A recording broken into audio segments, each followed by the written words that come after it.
Ice Dam First Response is a liquid material, and it works extremely fast.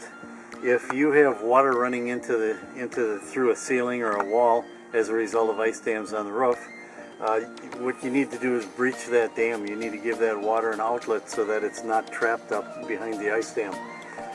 First Response will go to work immediately. It'll work its way through an ice dam in a matter of probably 20 minutes to an hour.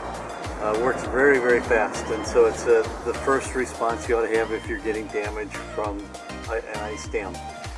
It's a liquid, very safe, comes in quart containers, also 1 gallon containers, and in 2.5 gallon containers. Ice Dam Attack is a granular product, and it works at an intermediate speed of the 3 products that we have. If you have an ice dam, if the ice dam exists on a roof and you need to work through it and want to open up a pretty good opening, the Ice Dam Attack is a good way to go, assuming you don't have water coming in through a ceiling, in which case you'd be using the First Response. The Ice Dam Attack as a granule will work down to temperatures below 0. It can be scattered up on the roof above the ice dam. It can be poured in a pile right behind the ice dam, and in either case it'll work down through the ice dam, and generally will take a matter of several hours in order to effectively cut through the ice dam, but does a very good job of getting through the ice dam. The Ice Dam Blaster is our third step in controlling ice dams on roofs. If this is put on early in the season, roughly in the northern areas around Thanksgiving time, before we start to get snow on the roof, the Ice Dam Blaster should keep ice dams from forming on the roof. Placement is critical, and we'll go through that in just a minute. But the Ice Dam Blaster is a sleeve that comes packaged. It's wrapped in plastic to keep moisture out, and it has instructions on the package. And I'll go through the placement and so on for the Ice Dam Blaster. It's really meant to keep an area open once you have an ice dam opened up. So you can either put it up as a preventative early in the season, or you can put it up after you've opened up an ice dam using either our First Response or our Ice Dam Attack. The Ice Dam Blaster was designed to basically last for a winter. Of course, that depends on the amount of moisture and so on that goes through the Ice Dam Blaster.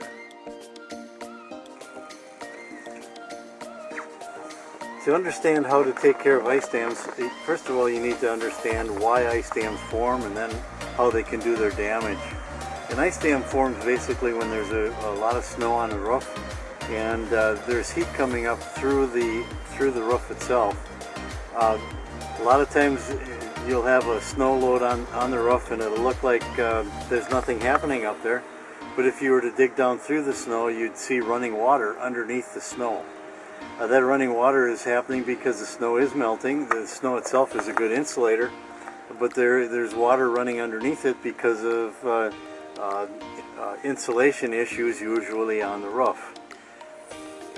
Once you have that water running and the water runs down the roof and it hits the gutter, or it gets down to that area, the overhang area where it's cold, the water can refreeze again, and once it starts to freeze, it'll start to build up, and it can build up a layer that might be a ½ an inch high, might be an inch or 2 high, it can be as much as 12 inches or more high, and it actually forms a dam. Then the water that continues to melt gets trapped behind that dam, and in order to find a way out of there, eventually could come down through the shingles and get into the ceiling or walls of the house, causing some real damage. When we're trying to treat ice dams, we're not trying to melt all of that ice that's up there. What we're simply trying to do is breach that dam. We want to get a little bit of an outlet somewhere along the line that water can get out from behind the ice dam. It's not necessary then to get rid of the entire dam.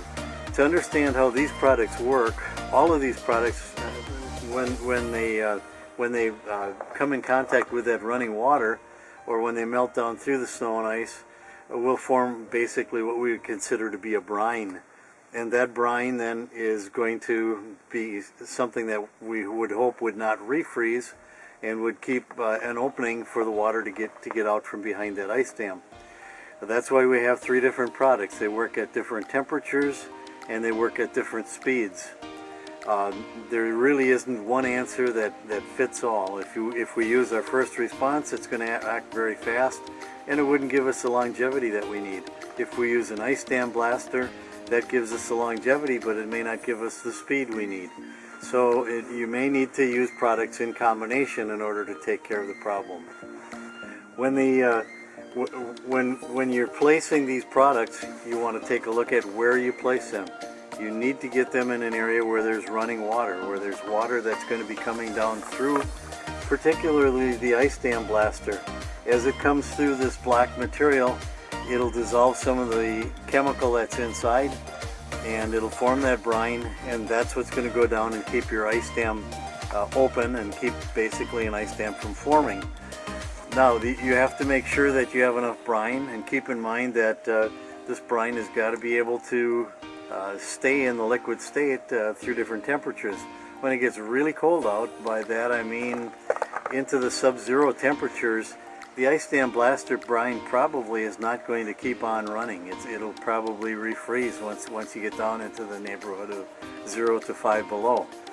At that point, there's probably a good chance that you're not going to have running water on the roof though either, in which case you're not going to be experiencing damage coming in.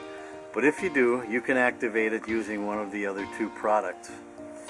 You also want to make sure that if you've created an outlet, in other words, you've breached that dam, you want to make sure that you've done that in strategic areas, because if you have the water getting out from back behind the ice dam, you also want to make sure that it'll be able to run down the gutter and get to the downspout and then down off the roof. Or if you have a gutter where the water can get down behind the gutter, that's okay too. But you need the water to be able to get down off the roof.